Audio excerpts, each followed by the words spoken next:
What if the biggest mistake you can make this tax season is filing too early? Because tonight we need to talk about the Internal Revenue Service, what is quietly admitting right now, and why millions of Americans who are rushing to file their taxes could be walking straight into a financial nightmare. Now, this is not a rumor. This is not social media panic. This is coming directly from the IRS itself, an agency operating under the current administration of Donald J. Trump after massive tax changes just passed by the United States Congress, including Trump's One Big Beautiful Bill. But here's the problem, folks. Millions of Americans are broke coming out of the holidays. Credit cards are maxed out. Buy now, pay later bills are due. Families are counting on tax refunds just to stay afloat. And at the exact same moment people need that money the most, the IRS is signaling something is very wrong now. They are saying that they are understaffed. Their systems are changing. New rules are still being worked in. Artificial intelligence is being rolled out midstream. And behind the scenes, tax professionals across the country, they're saying the same thing. Do not rush to file. Meanwhile, people are already filing. And that's where this gets dangerous. Well, tonight I'm going to show you exactly what the IRS is warning about, why refunds could be delayed or even disappear, and why filing at the wrong time could cost you months of waiting, stress, and maybe even money that you were counting on. So drop a like button for the video, hit the subscribe. I really appreciate your support.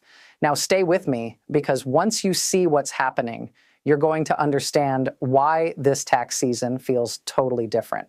Now here's the part that most people are missing. On January 9th, 2026, millions of Americans are preparing to file their taxes right now. They're assuming that this year pretty much works like every other year, right? But the Internal Revenue Service has already sent a very quiet procedural signal that this filing season is going to be different. In fact, it is different. There was no press conference, there was no breaking banner, just internal guidance, delayed forms, and behind-the-scenes acknowledgments that systems are being adjusted.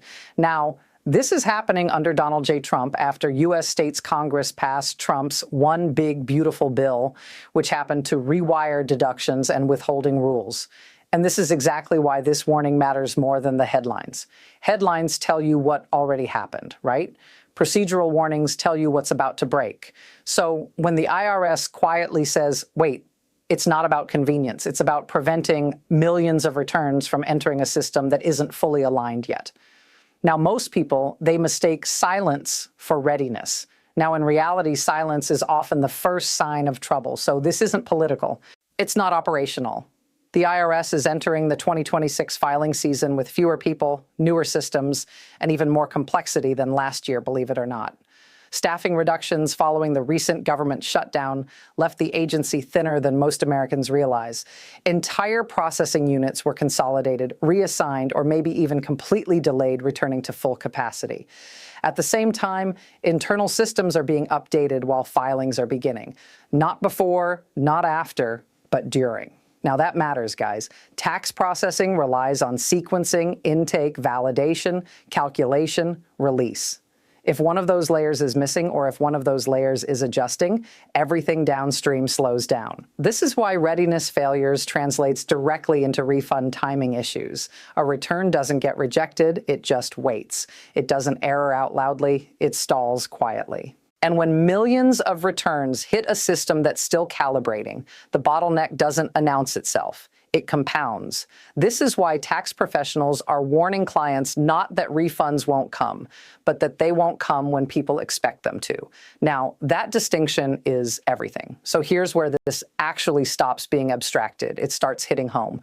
For millions of Americans, a tax refund is not a bonus. It's a lifeline. It's how credit cards get paid down even after the holidays. This is how buy now, pay later balances don't spiral into interest traps. This is how people repay family members who floated them a little bit of cash when money got tight. And when those refunds don't arrive on time, everything backs up at once. So this is why filing into an unready system is so dangerous. I mean, the return doesn't fail loudly. It just doesn't bounce back with a clear answer. It just sits waiting. And while it's waiting inside the Internal Revenue Service, bills keep on coming. Statements don't pause, due dates don't move. The pressure builds quietly, and most people don't even realize what's happening until weeks pass with no update. That's why this matters, because by the time you realize that you're stuck, there's really nothing that you can do to speed it up. And so this exact kind of financial pressure doesn't just show up during tax season. A retiree recently told me something that really stuck with me. An uncovered medical bill wiped out her grocery money for an entire month. Not because she was reckless, not because she splurged. She didn't even eat out. She didn't overspend. Her Medicare plan just didn't protect her the way that she thought it would. And that's the kind of quiet failure that most people don't see coming. The same way refund delays catch people off guard. This is why I partner with Chapter. Chapter helps make sure your Medicare coverage actually works for you. And that way, you're not going to be forced into some kind of food or medicine trade-off later.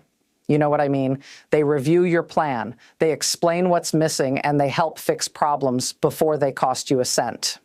Now, most people who want peace of mind, they're already calling the phone number at the bottom of your screen, 909-563-8279, where they're clicking the link in the description down below, going to ask.org on.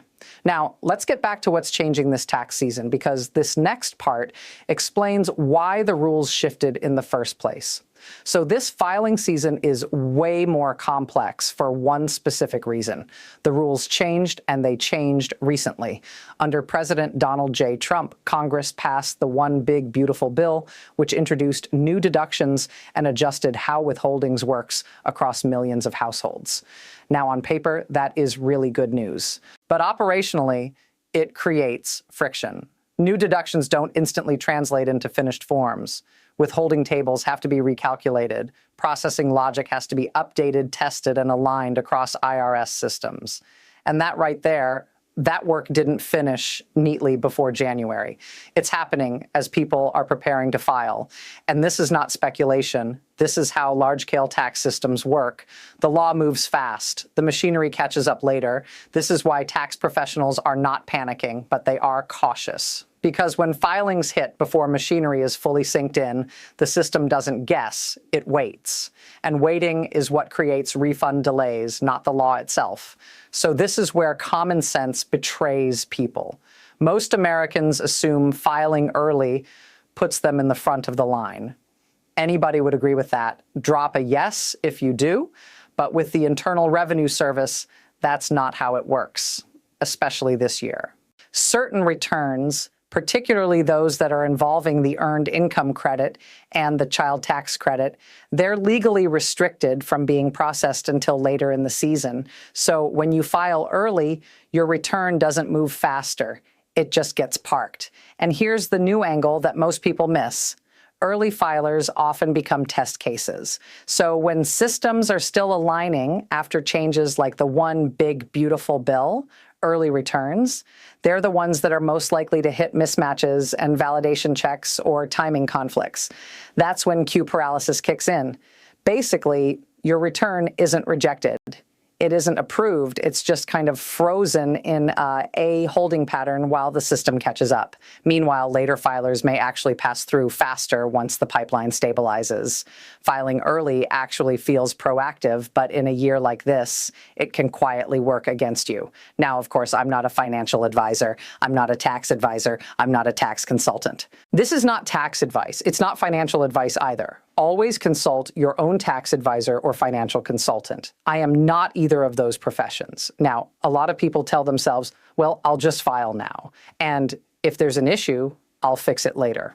That mindset, it sounds reasonable until you get flagged. Because once a return is flagged inside the IRS system, time stops working in your favor.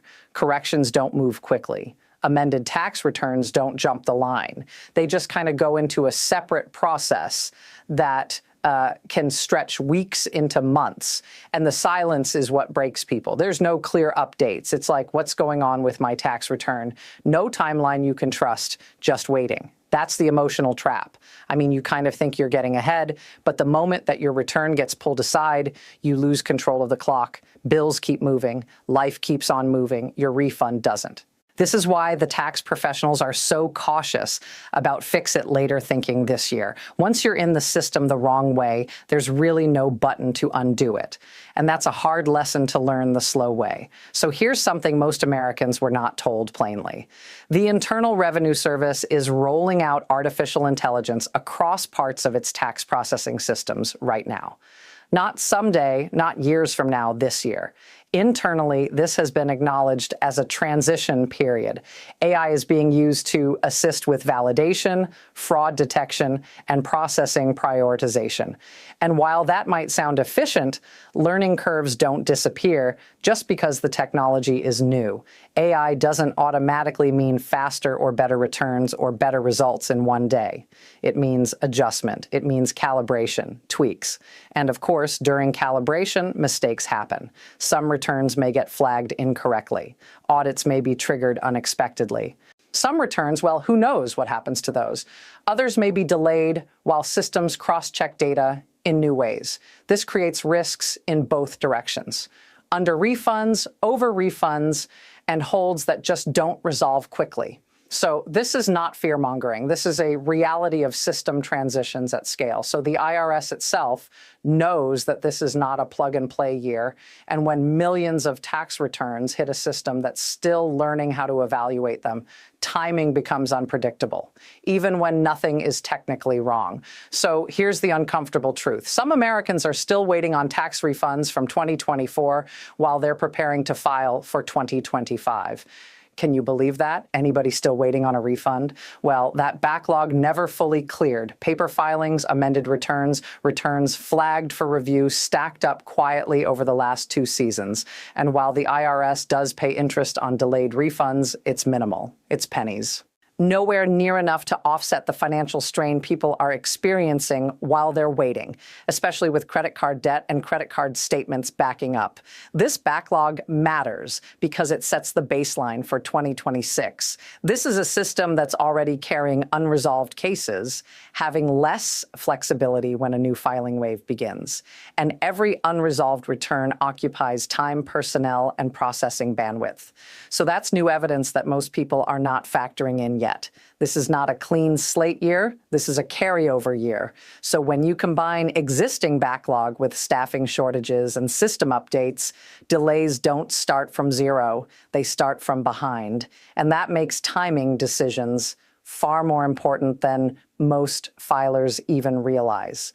So this is where the emotional weight really settles in. Now, for a very long time, Americans trusted that if they followed the rules, the system would eventually work. Maybe not fast, but fairly. Now, what's changing now is not ideology, it's experience. People file on time, submit what's required, and then they hear nothing.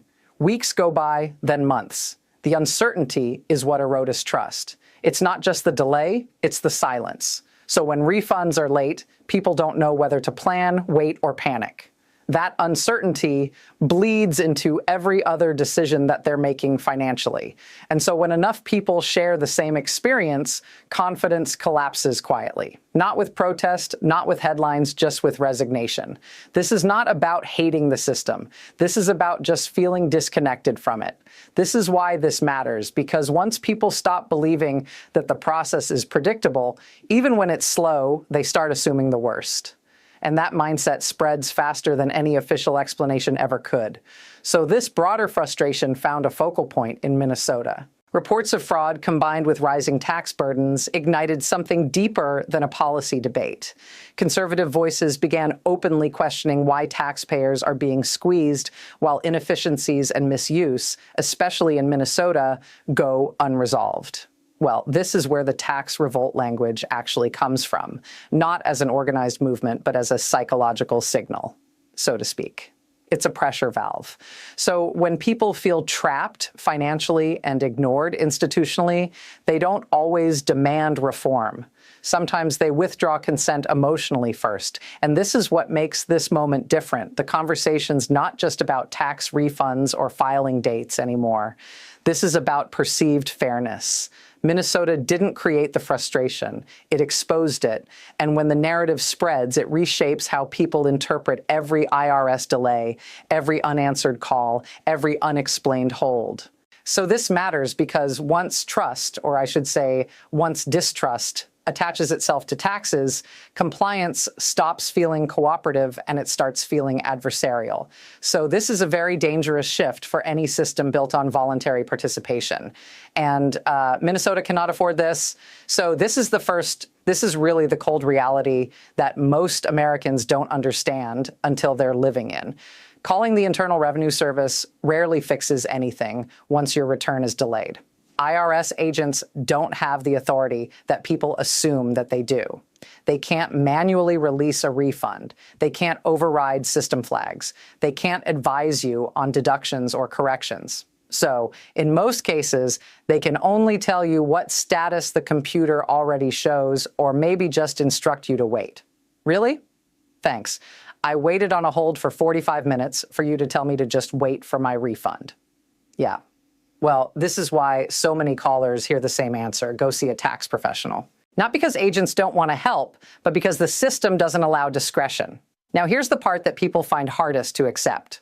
From an institutional standpoint, delays cost the IRS nothing. Holding refunds a little longer preserves their cash flows. Paying minimal interest months later is cheaper than moving faster with limited staff. So this is not really even a moral judgment. This is an operational incentive. So once your return enters the system with friction, there's no escalation button. There's no supervisor shortcut, just time. And time in this process, this is something you just don't control once you've already filed. So at the end of it, one uncomfortable truth remains. Timing may be the only leverage Americans still have. You can't speed up the IRS. You can't force systems to update faster. You can't talk your way past a hold once it happens, but you can choose when you enter the process. Now, waiting is not about fear. Waiting is about agency. It's about letting systems stabilize, letting rules fully settle, and avoiding being among the first wave that absorbs all the friction and being essentially a crash dummy. It means you're reducing the risk of losing months of silence. And that choice matters most when money is tight, expectations are high, and patience is thin. No one wants to wait.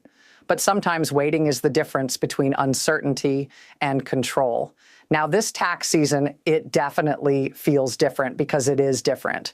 The rules change, the systems change, the staffing changed, and when that much change happens all at once, rushing rarely rewards anyone.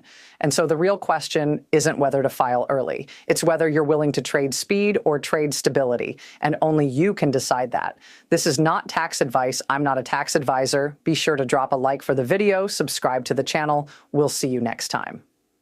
Music.